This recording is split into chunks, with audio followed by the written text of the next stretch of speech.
waxaan ku soo gabagabeynayaa qiso ka dhacday xilliga Umar radiyallahu ta'ala anhu waqtigiisii dhacday oo ku tusaysa dadkii salafu saalix ridwaanullah ta'ala alayhim iyo tarbiyadii wanaagsaneed oo ay lahaayeen qaar kamidihii waa gabar iyo hooyadeed ay qisadanu dhex martay waxa uu leeyahay aslam ninka la yiraahdo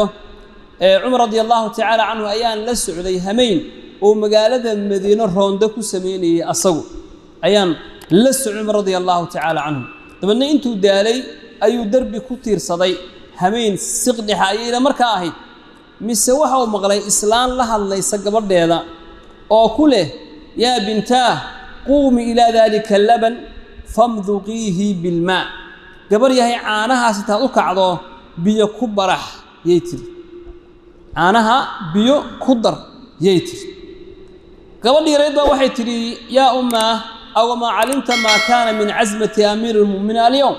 mawaadan ogeyn maanta go'aankii uu soo saaray amirka mu'miniintu go'aankii uu soo saaray mawaadan ogeyn waxay tiri wama kana min azmati ya bunay go'aanka uu soo saaray maxay ahayd qalat innahu amara munadiyahu fanada alla yushaba al-laban bil ma ninki hadalka u gudbin jiray dadka oo idaacada oo kala u ahaa ayuu amar waxa uu ku siiyay inuu dadka dhexdiisa ka naadiyo in aan caanaha biyo lagu barxin waxay tabaka islaantii ya bunayya qumi ila dalika laban famdughihi bil ma fa innaka bi mawdi'in la yaraka umar wala munadi umar gabar yahay istaago caanaha biyo ku dar baytiri waxaad joogtaa meel aan umar iyo kii uu soo diray naadida mid uusan ku maqlaynin faqalat as-sabiyya li ummiha gabar dheereed barkood waxay ku tiri ya ummata ama ya amata iyadoo la hadlaysa ani adoonti ilaahay bi ka wadaa wallahi ma kuntu li uti'ahu fil mala'i wa a'siyahu fil khala